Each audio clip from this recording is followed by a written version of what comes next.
او جاءکم، تو اگر تمہارا ان کے ساتھ معاہدہ ہے تو پھر تم نے ان کے ساتھ وہ نہیں کرنا کہ جہاں تم ان کو پاؤ ان کو قتل کرو، ٹھیک ہے، یہ دوسرا گروہ ڈن ہو گیا۔ اب تیسرے گروہ کی بات ہو رہی ہے، او جاءکم، یا وہ آتے ہیں تمہارے پاس حاصرات کے تنگ ہو گئے، صدورہم، ان کے دل، ان کے یقاتلوکم، کہ وہ جنگ کرے تم سے، او یا یقاتلو قومہم، یا وہ اپنی قوم سے جنگ کریں، مینز کہ یہ امن پسند لوگ ہیں، وہ نہیں چاہتے کہ تم لوگوں سے، مسلمان اگر نہیں بھی ہے، کافر بھی ہیں، لیکن اگر وہ تمہارے پاس آتے ہیں اور وہ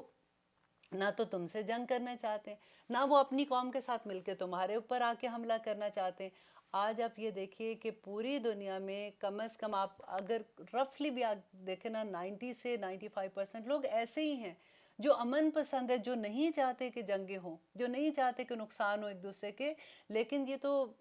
معاملہ کچھ اور ہوتا ہے، قوموں کا آپس میں، وہ کہتے ہیں نا کہ ملکوں کا اپنا معاملہ ہے، لیکن عام لوگوں کے لیے جو حکم ہے، میں اس کی بات یہاں پہ کر رہی ہوں کہ اب اللہ سبحانہ تعالیٰ کہتے ہیں کہ ایسے لوگ جن کے دل امن پسند ہے، ان کے ساتھ پھر کیا معاملہ کیا جائے؟ اگر وہ مسلمان نہیں ہیں تو پھر کیا کیا جائے؟ وَلَوْ شَاءَ اللَّهُ، اگر چاہتا اللہ، لَسَلَّطَهُمْ، تو مسلط کر دیتا انہیں، علیکم، تم پر، فَلَقَاتَلُوكُمْ، تو پھر ضرور وہ جنگ کرتے تم سے، کہ اگر اللہ سبحانہ تعالیٰ ان کے دل میں اتنا نہ ڈالتا ایسی چیز، تو وہ بھی دوسرے جو کافر ہیں یا دوسرے لوگ تمہارے اوپر حملہ کرنے آتے ہیں، وہ بھی ان میں سے ایک ہو جاتے۔ یہ تو اللہ کا رحم ہے کہ اللہ سبحانہ تعالیٰ نے ایسے لوگوں کے دل میں ڈالا ہوا ہے۔ فَإِنِ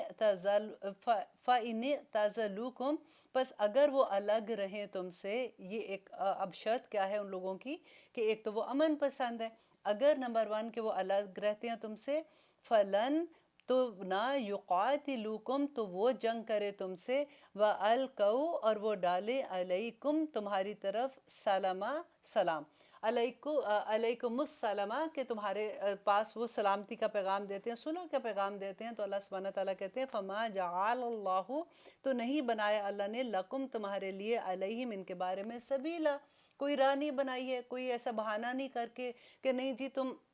کہو کہ نہیں یہ تو ہمارے دشمن ہیں، ہم نے ایسے کرنا ہے، کوئی سبیل نہیں، کوئی راستہ اللہ سبحانہ تعالیٰ نے نہیں کہا، ان کو تم نے کچھ نہیں کرنا، اور ان کے ساتھ تمہارا معاملہ کچھ اور ہوگا۔ اب یہاں پہ دیکھیے، اب چوتھے گروہ کی بات آ رہی ہے، اللہ سبحانہ تعالیٰ کہتے ہیں، ستاجدون، ان قریب تم پاؤ گے، آخرین، ایک کچھ اور لوگوں کو، یریدون، وہ چاہتے ہیں، ان کے، یأمنوکم، کہ وہ امن میں رہیں تم سے۔ اب یہ وہی گروہ کی بات ہو رہی ہے جو ہم نے تیسرا گروہ پڑھا تھا، کہ وہ چاہتے ہیں کہ وہ تم سے امن رہیں، وَيَأْمَنُوا، اور وہ امن میں رہیں، قومہم، اپنی قوم سے بھی، کلما، لیکن اب دیکھیے کہ چلاکی کیا کر رہے ہیں، کہ وہ ظاہر یہ کرتے ہیں کہ ہم تو بڑے امن پسند ہیں، لیکن کلما، جب کبھی، ردو، وہ لٹائے جاتے ہیں، الی الفتنتی، فتنے کی طرف، من جنگ ہوتی ہے یا کوئی ایسی حالت آتی ہے، ارکسو، تو وہ الٹا دیے جاتے ہیں، فیہا، اس میں، تو وہ اس میں کود پڑتے ہیں، ان کے ساتھ مل کے تمہارے پاس جنگ کرنے آ جاتے ہیں۔ یعنی اب جو حکم ہے، یہ میدان جنگ میں جب کافر آ جاتے ہیں تو ان کے لیے حکم ہے، جو یہ آیت لوگ کوٹ کرتے ہیں نا بڑی بڑی بنا کے، تو یہ وہی آیت ہے، جب آپ کی انڈرسٹینڈنگ ہو جائے گی تو انشاءاللہ یو فیل پراؤڈ کہ الحمدللہ اللہ سبحانہ تعالیٰ کے احکامات کیسے ہیں۔ فَإِن لَم، پس اگر نہ، تعتزلوکم، تو وہ الگ رہیں تم سے، تعتزلوکم، تو وہ الگ رہیں تم سے، وَيُلْقُوا، اور وہ ڈالیں، علیکم، تمہاری طرف، سلامہ، صلح کو،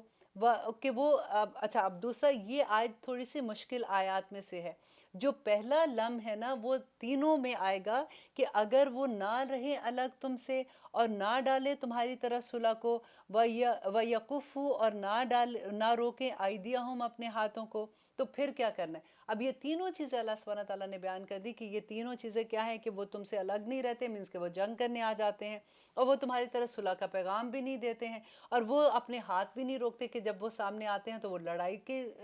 اس کی حالت میں آ جاتے ہیں، تو پھر کیا کرنے ہیں؟ فَخُذُوهُمْ، تو پھر پکڑو ان کو، وَاقْتُلُوهُمْ، تو پھر قتل کرو ان کو، حَيْثُ ثَقِفْتُمُوهُمْ، کہ جہاں تم پاؤ۔ اب آپ یہ دیکھیے کہ اگر آپ کا کوئی ایسا دوست ہے جو آپ سے یہ آیت پہ بات کرتا ہے، تو آپ ان کو کہو کہ اگر میدان جنگ میں کافر آ ہی جاتے ہیں، یا منافق ان کے ساتھ مل کے جو کہتے ہیں، اگر منہ سے ان کے ساتھ مل کے آ جاتے ہیں، یا کسی بھی ایسا معاملہ ہوتا ہے، تو تم کیا کرو گے؟ تم کیا کرو گے؟ اچھا اچھا ہمیں نہیں مارنا، دیکھو ہم تو تمہیں نہیں مان رہے تو تم ہمیں چھوڑ دو، ایسا تو نہیں ہوگا۔ میدان جنگ میں جب لوگ آ جائیں تمہارے سامنے تو پھر اللہ سبحانہ تعالیٰ کا حکم ہے کہ تمہارا ایمان کا لیول ایسا ہونا چاہیے کہ پھر تم نے پیچھے نہیں ہٹنا۔ پھر جہاں بھی تمہیں وہ ملتے ہیں میدان جنگ کے اندر، یہ عام شہر کی بات یا بازاروں کی بات نہیں ہو رہی ہے، تو پھر جہاں کہیں تم ان کو پاؤ تو ان کو قتل کر دو۔ اور آگے اللہ سبحانہ تعالیٰ کہتے ہیں وَأُولَئِكُمْ، اور یہی ہیں وہ لوگ جعلنا کہ بنایا ہم نے لکم تمہارے لیے علیہم جن پر سلطانن ایک غلبہ مبینہ کھلا، کہ اللہ سبحانہ تعالیٰ نے تمہیں کھلی دلیل دے دی ہے کہ جب ایسی سچویشن آئے گی تو تم نے کیا، پھر تمہاری اسٹریٹجی کیا ہونی چاہیے، تم نے کیا کام کرنا ہے۔ وَمَا كَانَ، اور نہیں ہے لِمُؤْمِنًا کہ کسی مومن کے لیے ان کے یقتلوا کہ وہ قتل کر دے مؤمنًا کسی مومن کو الا مگر خطاء مگر کہ غلطی سے۔ اب یہاں پہ جو آیت آ رہی ہے وہ اللہ سبحانہ تعالیٰ بتا رہے ہیں کہ اگر، کیونکہ نبی صلی اللہ علیہ وسلم نے کہا نا کہ ایک مومن جو ہے، ایک مسلمان دوسرے مسلمان کے لیے ایک دیوار کی مانند ہے، اور دوسرا کہا کہ ایک مسلمان جو ہے وہ ایک جسم کی مانند ہے، اور ایک مسلمان جو ہے اس کا خون دوسرے مسلمان پہ حرام ہے۔ تو یہاں پہ اسی کی بات ہو رہی ہے کہ اگر اب سچویشن ہو سکتی ہے نا ایسے کہ اگر کسی نے کسی کو قتل کر دیا، کیونکہ حکم تو یہ ہے کہ اگر ایک کسی کو قتل کرتا ہے تو دوسرے کو اس کو قتل کرنا ہوگا، اس کے برابر سزا ہے۔ اور یہ سزا جو ہے یہ مسلمان صرف قرآن میں نہیں تھی، یہ پہلے سے ہی ہوتی ہے، اور نبی صلی اللہ علیہ وسلم نے بتایا کہ توراہ میں اور ان کی کتابوں میں بھی یہی حکم تھا اللہ سبحانہ تعالیٰ کا، وہی حکم ہماری کتاب میں بھی ہے۔ تو یہاں پہ اللہ سبحانہ تعالیٰ اس بات کی بات کر رہے ہیں کہ اگر غلطی سے، فار ایگزامپل غلطی سے خطا کیا ہوگی کہ کسی نے کوئی پتھر پھینکا زور سے، اور اس کا ارادہ نہیں تھا اس کو مارنے کا، لیکن اس کو ایک دم سے وہ پتھر ہٹ کیا اور وہ بندہ مر گیا۔ آپ کو یاد ہے کہ حضرت موسیٰ علیہ السلام، انہوں نے مکہ مارا تھا، ان کا ارادہ تو نہیں تھا، وہ قتل خطا ہی تھا کہ وہ بندہ مر گیا اس کے بعد۔ تو اسی طرح سے کبھی ہوتا ہے کہ آپ نے اکثر نیوز میں ایسی بات بھی سنی ہوگی کہ کوئی گن صاف کر رہا تھا، اپنی وہ غلطی سے وہ گن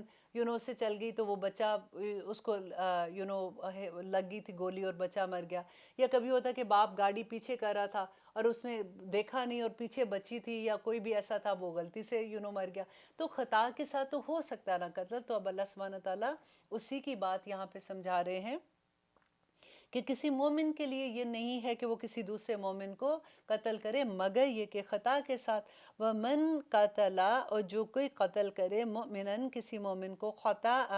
خطا کے ساتھ، تو پھر اس کا کفارہ ہے، اللہ سبحانہ تعالیٰ نے کہا کہ فَتَحْرِيرُ، تو آزاد کرے گا رَقَبَةٍ مُؤْمِنَةٍ، تو ایک مومن آزاد کرنا ہوگا، غلام اس کو۔ اب دیکھیے ہم نے جب پڑھا تھا غلام کے بارے میں، ہم ہسٹری پڑھے تھے تو ہمیں کویسچن ہوتا تھا نا کہ غلاموں کے بارے میں ایسے کیوں حکم ہے؟ اللہ سبحانہ تعالیٰ نے کہا کہ غلام لونڈی اگر تمہارے پاس ہے تو وہ جو بھی ہم اس وقت ان کے بارے میں پڑھ رہے تھے، تو دیکھیے کہ وہی بات میں نے اس وقت بھی کہی تھی کہ غلامی شروع سے چلتی آ رہی تھی۔ حضرت یوسف علیہ السلام کا قصہ بھی آپ پڑھیں گے تو اس زمانے سے یہی تھا نا، اس سے بھی بلکہ پہلے زمانے سے اسلام نے بلکہ غلامی کو ختم کیا تھا۔ اور کیسے ختم کیا تھا یہ دیکھیں یہاں پہ آ گیا نا کہ کئی دفعہ ایسا ہوا کہ کفارے کے طور پر بھی غلام کو آزاد کرو تاکہ غلام آزاد ہو جائیں گے، اسی طرح سے آہستہ آہستہ غلامی ختم ہو جائے گی۔ تو ایک غلام کو آزاد کرنا، مومن غلام کو، ودیتن، اور وہ دیت ہے مسلمتن، جو سپرد کی جائے گی الی اہلہ، اس کے وارثوں کی طرف۔ کہ نمبر ایک یہ کہ اس کو غلام آزاد کرنا ہوگا، نمبر یہ کہ اس کو دیت دینی پڑے گی، کس کو؟ اس کے وارثوں کی طرف۔ اور یہاں پہ جو ورڈ ہے نا مسلمتن، غور کرنے والا لفظ ہے۔ اللہ سبحانہ تعالیٰ نے ایسے کہا کہ ان کو جا کے ان کے سپرد کرنی پڑے گی، یہ نہیں کہ بیٹھے بیٹھے کہہ دیا ہاں جی مل جائیں گے تمہیں پیسے، یا میری وہ زمین پڑی ہوئی ہے اس میں ذرا تھوڑا سا جھگڑا ہے اس زمین میں تو وہ تم لے لو، تمہارے نام کر دیتا ہوں، وہ کلیئر ہو جائے گی تو لے لینا، یا پھر یہ پیسے تھوڑے سے آئے ہیں باقی پیسے میں دے دوں گا۔ کیونکہ اللہ سبحانہ تعالیٰ یہ چاہتے تھے کہ ایک تو وہ ان کے پاس پہلے سے کچھ ہو گیا ایسے کہ اس کا کوئی بندہ کسی کے گھر کا فوت ہو جاتا ہے خطا کے ساتھ، وہ پہلے ہی اتنی تکلیف میں ہے تو ان کو اور تکلیف نہ دی جائے، بلکہ جو ان کی دیت کی رقم ہے ان کو جو بھی اللہ سبحانہ تعالیٰ نے آگے بتایا کہ جو نبی صلی اللہ علیہ وسلم نے بھی ایکسپلین کیا تھا کہ 100 اونٹ جو ہے ان کی بھی تعداد، وہ ان کا بھی تھا کہ کتنے چھوٹے بڑے اور اس طرح سے سارا ہے، لیکن جو دیت کا فیصلہ کر دیا گیا تھا کہ یہ ان کو جا کے ان کو سپرد کرنی ہوگی۔ ماشاءاللہ کتنی خوبصورت بات ہے کہ الا اہلی ہی اس کے گھر والوں کی طرف، الا مگر یہ کہ ان کے یصدقو کہ وہ معاف کر دیں،